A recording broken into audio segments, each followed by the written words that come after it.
भाई ज़माना बहुत बुरा है। कई बार ये स्टेटमेंट आपने भी कहा होगा। तो मैं आपसे पूछना चाहूँगी कि क्या रियली ज़माना, पूरा ज़माना बुरा है? इस ज़माने के हर एक इंसान में बुराई है? तब आप सोचने पे मजबूर हो जाएंगे और बोलेंगे कि भाई मेरा ये मतलब नहीं था, मैंने तो जस्ट जनरलाइज स्टेटमेंट दिया था। तो एनएलपी में इस टाइप की लैंग्वेज पैटर्न को हम कहेंगे जनरलाइजेशन, जिसमें कि इंसान अपनी लाइफ के एक्सपीरियंस को जनरलाइज्ड कहकर एक स्टेटमेंट बना देता है और वो स्टेटमेंट उसकी लाइफ का बिलीफ स्टेटमेंट बन जाता है, या फिर कह सकते हैं कि वो स्टेटमेंट जिसपे वो इंसान काफ़ी सारे डिसीजंस लेता है, जिसके बेसिस पे वो काफ़ी सारे फैसले लेता है। और ये जो जनरलाइज्ड लैंग्वेज पैटर्न है, इसमें एक इंसान कोई एक चीज़ के बारे में नहीं कहता या फिर कोई इंसान के बारे में नहीं कह रहा होता है, वो अपने पास्ट एक्सपीरियंस को ध्यान में रख कर सभी के लिए एक जनरलाइज्ड बिलीफ बना लेता है। अब ये जो जनरलाइज्ड लैंग्वेज पैटर्न है, ये एक तरह से अच्छी है क्योंकि इससे इंसान खुद की रक्षा भी कर सकता है। जैसे कि अगर आपको पता चल जाता है या फिर बच्चे को पता चल जाता है कि आग के पास जाने से या आग को टच करने से मुझे नुकसान है, तो वो कभी भी जिंदगी में आग के पास नहीं जाएगा। वो बच्चा, उससे पता चल जाता है कि यस, ये जो फायर है वो हर तरह की फायर मुझे नुकसान ही पहुंचाएगी। लेकिन जनरलाइज पैटर्न इन लैंग्वेज ये कब आपके लिए प्रॉब्लमेटिक हो जाती है या आपको नुकसान कैसे पहुंचाती है, ये मैं बताती हूँ।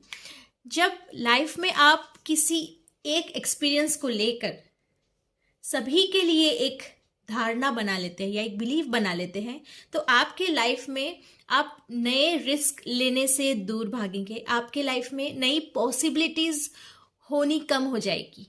Your life will be limited. आप अपने लिए एक बाउंड्री सेट कर रहे हैं जब आप जनरलाइज्ड लैंग्वेज पैटर्न्स ज़्यादा से ज़्यादा अपनी डेली लाइफ में यूज़ करते हैं। और बहुत सारे टाइप की जनरलाइज्ड पैटर्न्स होती है। ऐसा नहीं है कि ये एक ही टाइप की है जिसमें हम कहते हैं कि ज़माना बुरा है या फिर सारे लोग बुरे हैं। और इस लैंग्वेज पैटर्न को तोड़ने के लिए भी एक रास्ता है, वो है questions, asking the right question.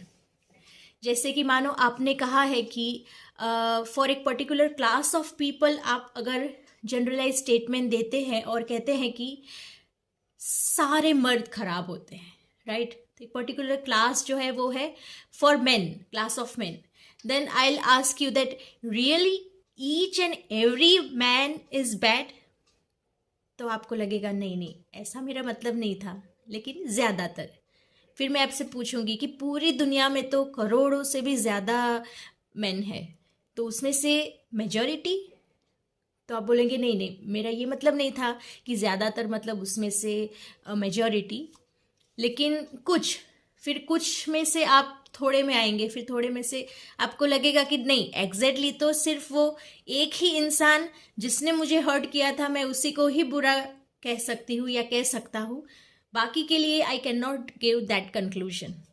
Next आते हैं हम यूनिवर्सल क्वांटिफायर्स। अब ये यूनिवर्सल क्वांटिफायर्स का मतलब है कि आप अपने जनरलाइज स्टेटमेंट में पूरे यूनिवर्स को कंसिडर करके स्टेटमेंट देते हैं। जैसे कि किसी पे भी, दुनिया में किसी पे भी मुझे विश्वास नहीं है, तो मैं आपसे पूछूंगी क्या रियली ऐसा एक भी इंसान नहीं है इस दुनिया में जिसके ऊपर आप विश्वास कर सके? तब आपके खुद के स्टेटमेंट पे आप क्वेश्चन करेंगे और आपका स्टेटमेंट चेंज हो जाएगा। नेक्स्ट टाइप का जो जनरलाइज स्टेटमेंट है वो दो इंसान के बीच में इन्वॉल्व होता है। उसमें इसमें दो इंसान इन्वॉल्व होते हैं। जब आप कहते हैं कि वो हमेशा मुझसे आर्ग्यूमेंट करती है या फिर वो हमेशा मुझसे झगड़ा करता है, क्या रियली हमेशा एवरी टाइम 24/7 झगड़ा होता है? क्या आपने कभी उससे झगड़ा किया है?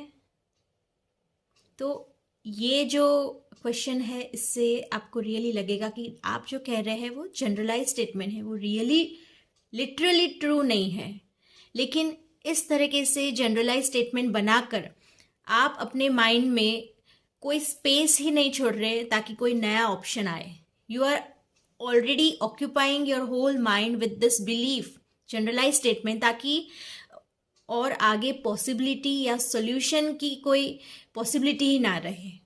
और जिस इंसान के बारे में आप ऐसा जनरलाइज स्टेटमेंट बनाते हो, उस इंसान की इम्प्रेशन आपके माइंड में एक फिक्स हो जाती है, जो पूरी की पूरी नेगेटिव होती है या फिर कंप्लीटली पॉजिटिव भी होती है। कभी कभी एक इंसान दूसरे इंसान के लिए 100% पॉजिटिव बिलीफ बना लेता है, और कभी वो धोखा भी खाता है इसी बात से। जैसे कि कोई फेक गुरु होता है, उसके लिए लोग ऐसी अंधश्रद्धा बना लेते हैं कि गुरुजी कभी भी झूठ नहीं बोलेंगे, और उन्होंने सिर्फ 1-2 बार ही एक्सपीरियंस किया होता है उनसे कि वो झूठ नहीं बोला है, बाकी 100% वो लोग ये बात कह नहीं सकते। सो इसमें 2 लोग इन्वॉल्व होते हैं इस टाइप के जनरलाइज स्टेटमेंट से। कभी एक ही इंसान इन्वॉल्व होता है, जब आप कहते हैं कि मेरे फादर मुझसे कभी मिलने नहीं आए, तो मैं आपसे पूछूंगी, क्या आप कभी अपने फादर से मिलने गए हैं? तो इस टाइप के क्वेश्चन से आपकी जो जनरलाइज्ड बिलीफ है उसको चेंज करने के लिए आपके माइंड में न्यू एंगल्स आपको नज़र आएंगे। बिकॉज एक चीज़ को हम 360 डिग्री एंगल से देख सकते हैं, लेकिन जब हम एक ही जगह से देखेंगे तो हमें वो एक सी ही दिखाई पड़ेगी।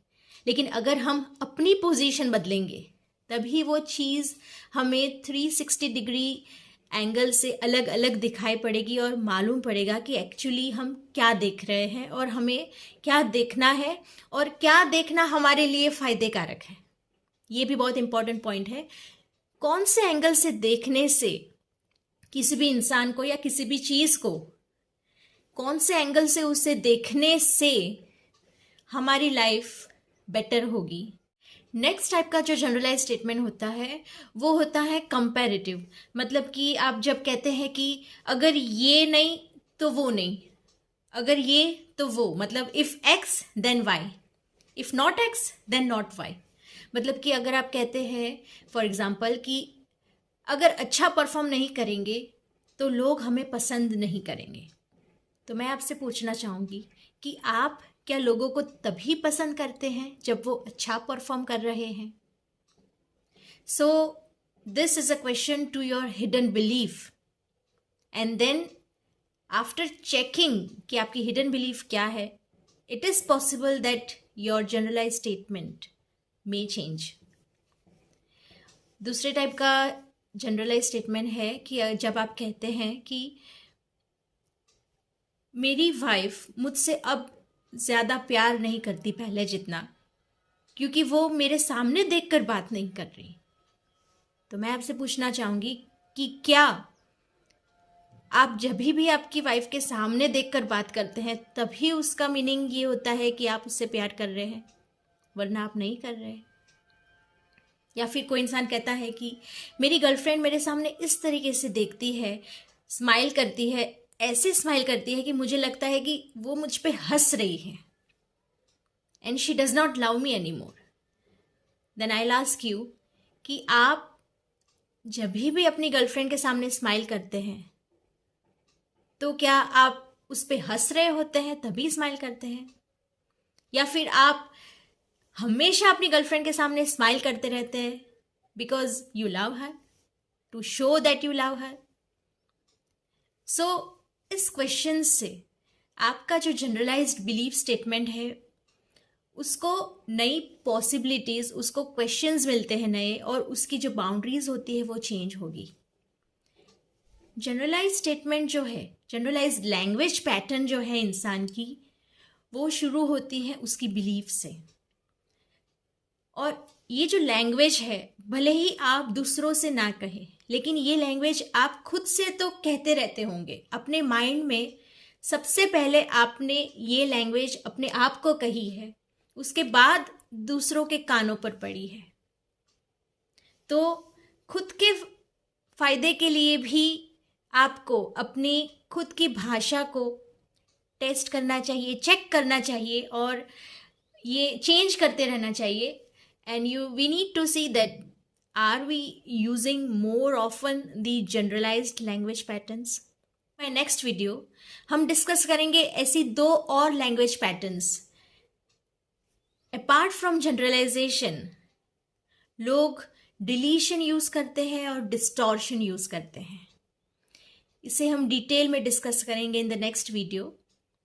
Till then, thank you.